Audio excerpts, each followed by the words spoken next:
I've tried S03 a few months ago, a sibling of this, but this one here, compared with that, looks no less sharp, aggressive, but only bigger. This is a C-segment SUV, and it's actually wider than it looks. So that could raise the bar a little bit for the first-time driver.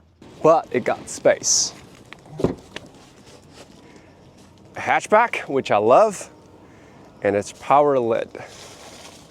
So when we open it up, we got a very huge back trunk. If we put down the back seat, we got even twice the size. And this is a sub-trunk for some tire tools.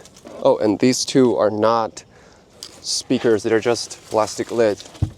And this is a pure electric version, so it's got a trunk in the front. It's very useful. Pull here. So this is the front. Yeah, I think it'll fit a kid or two. No, don't do that. And now we get in to see how the back seat does. What? Oh, the car is always a mess. They should work on that sometime. Okay, so this is the back seat. This is me in the front, and as you can see, this is a very spacious back seat. And see those muscles here? Very puffy and comfortable. I think I don't have that much to complain about this seat. And take a look at here. If you want extra large,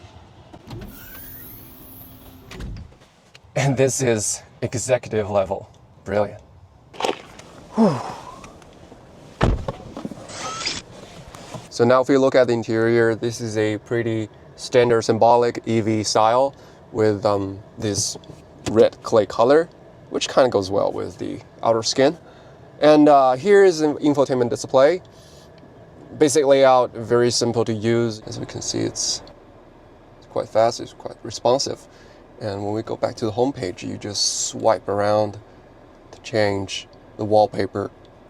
And here you can set your driving mode. Now we're in comfort, and you have sport, custom, and the eco mode. So about the eco mode, I have something to say. I will leave that later. And this is music, my bad. And in this central area, it's all about some ACs and the seat functions. And on the right, this is for the volume, and this is for the back trunk.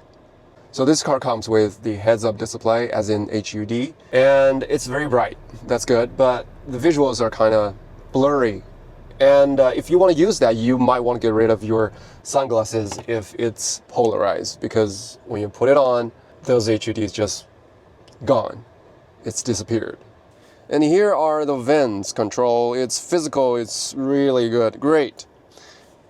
And here is a single 50 watts phone charge. This one is just for the storage, and two solid cup holders, and one big storage space here, and one on the bottom.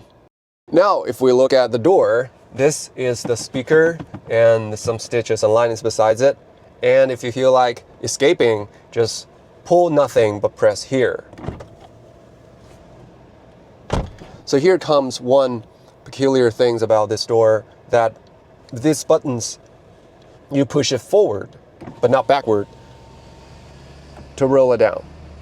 Yeah, that's its type, and it might take some time to adapt. So now if we turn around to the seat, this is a place that my mind got blown away a little bit. This head cushion, it got built-in speakers that you could have all those driving infos and notifications coming from here, but not the speakers around. And this could come in really handy if you have a crowded cabin. And here's this button. You press here, you got a zero gravity mode. I mean, this is a driver's seat. And in this price point, I think is really, really rare. And this function is available on both sides. Yeah, that's really mind-blowing. I need to get back up. But here's one thing, that when you get down, when the backrest lean down, it has this noise. Let me show you again. This seat has got lower back support, And if you feel like some massage, you just press here, the center button,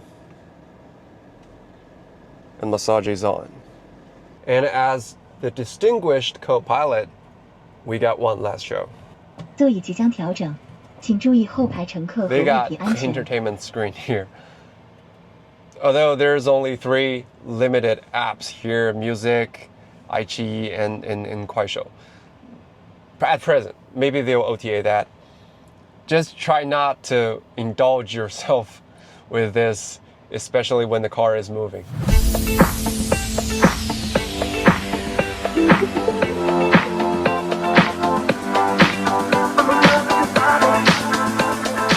So this is a rear-wheel drive with 2 tons of weight and 260 horsepower. Not aggressive at all, or passionate enough. But I think the whole package is okay till now. It's responsive under 80 kilometers per hour, both in acceleration and deceleration, and the suspension is working fine to get rid of some major bumpy feeling. And you would definitely feel good under sport or comfort mode, but just not the eco mode. The electric generating process would just feed on me. As for the sound insulation, the dual pane glass has been a great help. Get rid of those tire noise and wind noise. But when we crawl at low speed, it just keeps buzzing.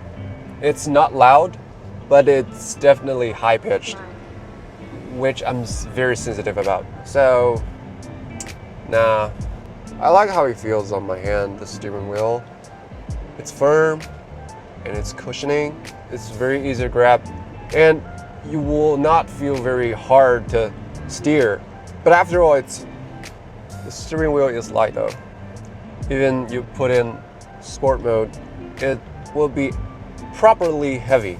And I strongly suggest that you put on the optional 255 tires.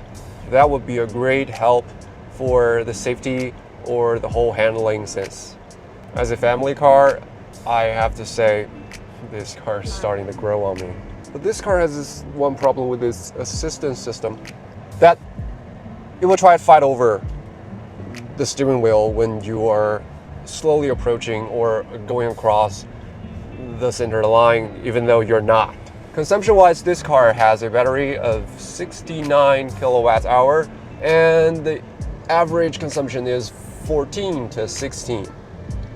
So do the math.